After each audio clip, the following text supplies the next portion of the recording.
Olá, alunos, tudo bem? Nessa aula gravada, a gente vai trazer algumas considerações a respeito da viagem de Pedro Álvares Cabral e o descobrimento do Brasil em 1500 e algumas características importantes do primeiro período da história brasileira pós-chegada dos portugueses, que foi o período pré-colonial.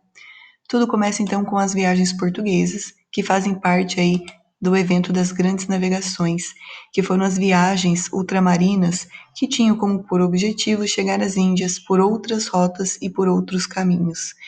Essas viagens também tinham o objetivo de evitar o imposto e o domínio das cidades italianas, Gênova e Veneza, além também de já procurar outra rota além do mar Mediterrâneo.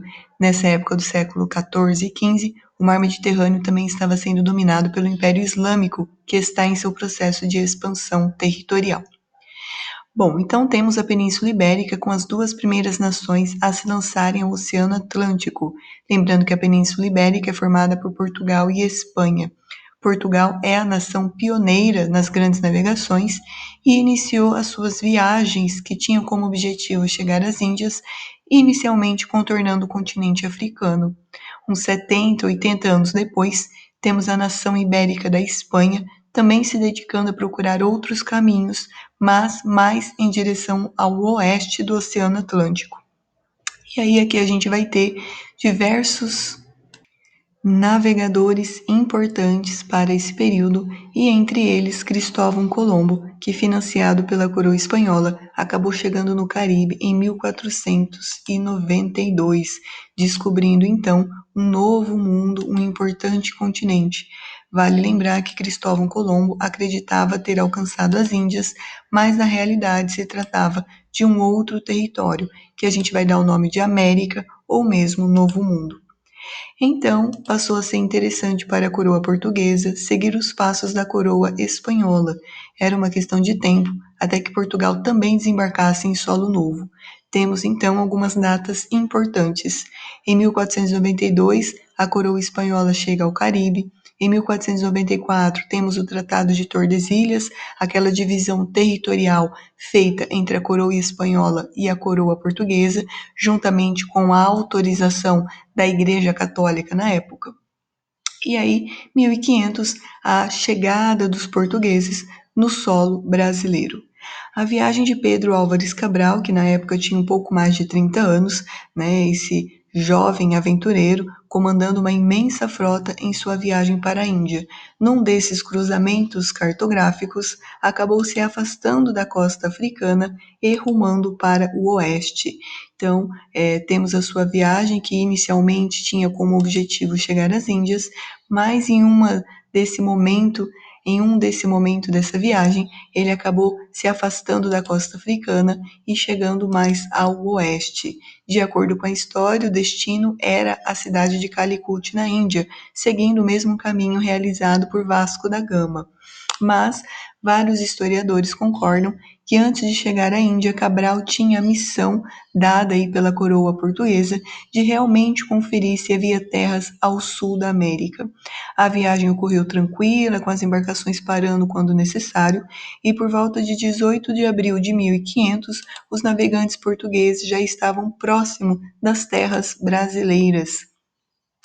No dia 21 de abril de 1500, os marinheiros avistaram plantas, que eram sinais que haviam terra nas proximidades.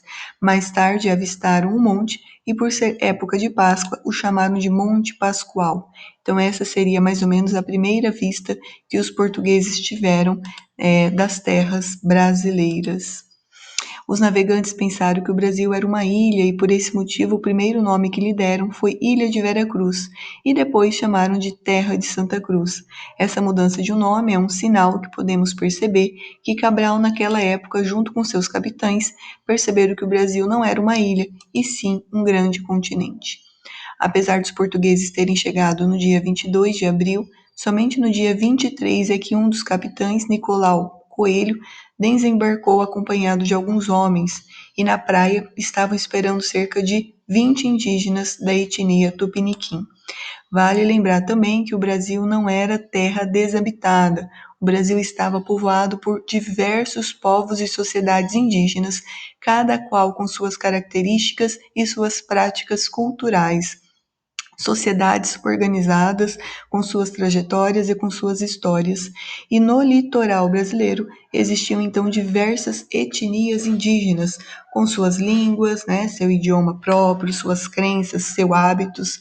Obviamente, muitas práticas culturais eram semelhantes, mas cada qual carregava sua marca exclusiva.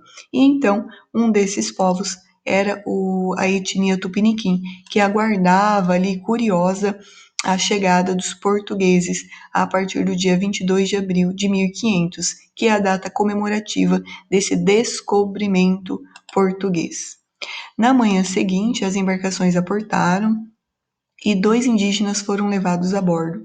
Por fim, em 26 de abril de 1500, Pedro Álvares Cabral desembarca com alguns religiosos e ordena então que fosse erguido um altar onde fosse celebrada uma missa. Essa missa é muito importante porque destaca também o poder religioso junto com o poder político nesse movimento das grandes navegações, de descoberta de novas terras e também de expansão do pensamento religioso na época. Vale lembrar que a coroa portuguesa tinha como religião oficial o cristianismo, a Igreja Católica, que estava ali de alguma forma unida, atrelada, dando autorização aos projetos políticos e econômicos da coroa portuguesa. Então temos esse retrato bem famoso, retrato que foi pintado por Victor Meirelles no século XIX, um pintor brasileiro que tinha ganhado bolsa de estudos na época do Império de Dom Pedro II, né, aqui no Brasil, acabou enviando esse pintor para terminar os seus estudos em Paris. E em Paris, no século XIX, então, temos o retrato dessa pintura que marca aí a primeira missa realizada no Brasil em Porto Seguro, destacando então, né, essa data, esse momento importante para a história do Brasil, que marca aí de fato, né, uma importante fonte histórica para a historiografia. Temos aqui nessa obra o retrato dos indígenas, super curiosos com o que está acontecendo, a presença dos soldados, a presença dos religiosos, né, era muito comum os religiosos também fazerem parte das grandes navegações, a cruz que simboliza todo o cristianismo, e, enfim, é uma obra muito importante e é uma obra também já considerada como fonte histórica.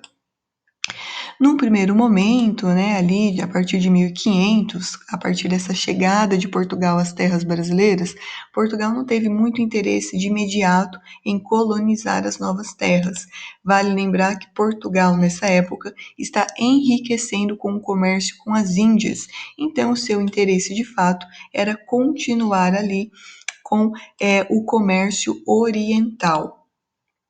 Portugal queria apenas assegurar a terra, ter posse territorial e evitar possíveis invasões.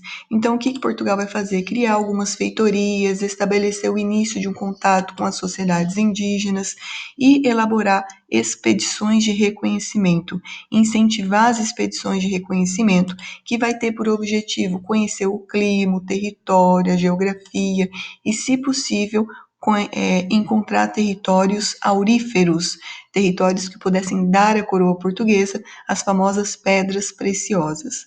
Obviamente que Portugal sempre se interessou em encontrar algo que pudesse ser explorado ou levado à Europa.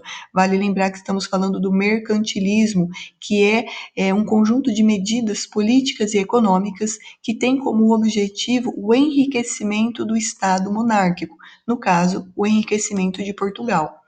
Portugal, então, sempre vai ter esse interesse de encontrar algo, um produto dessas novas terras que pudesse ser explorada. Nesse momento, temos o achado do pau-brasil, que passou a ser o primeiro produto a ser explorado e retirado pelos portugueses.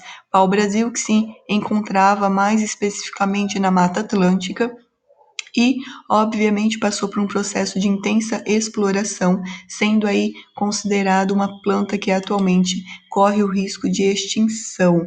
Mas temos então o pau-brasil como esse primeiro produto a ser encontrado por Portugal, a despertar esse interesse para ser explorado, cortada a madeira e levado para a Europa.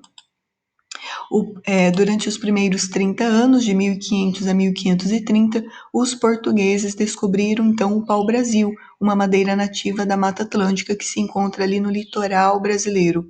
Foi então realizado o primeiro ciclo econômico do Brasil, o ciclo do pau-brasil.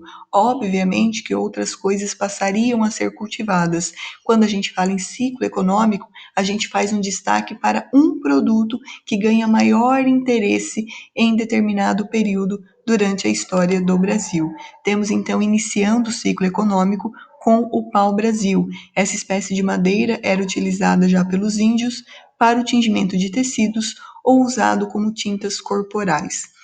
A retirada da madeira foi com o uso da mão de obra indígena, conhecida como escambo. Em troca da madeira retirada pelos indígenas, estes ganhavam espelhos, facas, moedas e outros objetos. Além da retirada da madeira, a gente também vai ter o início das construções de feitorias, que era importante ali para armazenar e facilitar o envio do produto. A primeira feitoria foi edificada em 1504 na cidade de Cabo Frio, no atual estado do Rio de Janeiro. Apesar da exploração da madeira, Portugal não conseguia enriquecer apenas com esse produto. Era muito importante encontrar um outro produto para iniciar a exploração. Foi nesse contexto que as primeiras mudas de cana-de-açúcar chegaram ao Brasil, ali a partir de 1530. Era o fim do período pré-colonial e o início do segundo ciclo, o ciclo da cana-de-açúcar, e também o início do período colonial, onde Portugal de fato começou a ter medidas políticas e de administração para de fato colonizar as novas terras, o Brasil colônia. Então temos o fim da exploração do pau-brasil e o início do cultivo da cana-de-açúcar. Quando a gente entra no início do cultivo da cana-de-açúcar, a gente está falando agora no período colonial.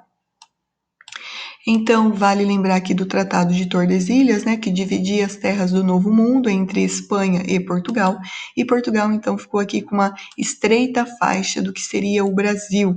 Lembrando que esse tratado ele vai ser esquecido com o passar do tempo, né? Portugal vai acabar expandindo o território da sua colônia, do Brasil colônia, e o Brasil vai se configurando no país que a gente conhece hoje. Quando a gente fala em ciclo econômico, estamos falando no produto que ganha mais destaque num determinado momento. O primeiro produto foi o pau-brasil, depois foi substituído pela cana-de-açúcar, depois temos a descoberta de ouro na região de Minas Gerais, que entra o ciclo do ouro, depois o ciclo da borracha, o ciclo do café. E a partir do ciclo do café, diversos outros produtos também passam a ganhar destaque, como algodão, arroz e assim sucessivamente. Então, temos aí os ciclos econômicos brasileiros, iniciando lá no período pré-colonial, com a exploração do pau-brasil. Quando entra o fim da exploração do pau-brasil e o início do cultivo da cana-de-açúcar, estamos falando no período colonial, que foi de 1530 até 1822. Aí entramos no processo de colonização, dominação territorial, organização social da colônia e o estabelecimento do Pacto Colonial. Temos então essas principais características para o período pré-colonial. Um outro fator muito importante foi que no fim do período pré-colonial, Portugal já estava em comércio com as Índias num processo de decadência, então era muito importante que ele iniciasse um outro projeto de enriquecimento. Então temos esses dois fatores, a queda da exploração do pau-brasil e também a queda comercial com as Índias, onde Portugal aí precisou encontrar novos meios de enriquecimento e onde ele então olha para a sua colônia, o Brasil colônia, e inicia o projeto de fato de colonização, iniciando então o período colonial, que foi de 1530 até 1822, e vai nos dar aí outras características desse longo período da história do Brasil. Bom, é isso, espero que vocês tenham gostado e até o próximo vídeo. Tchau!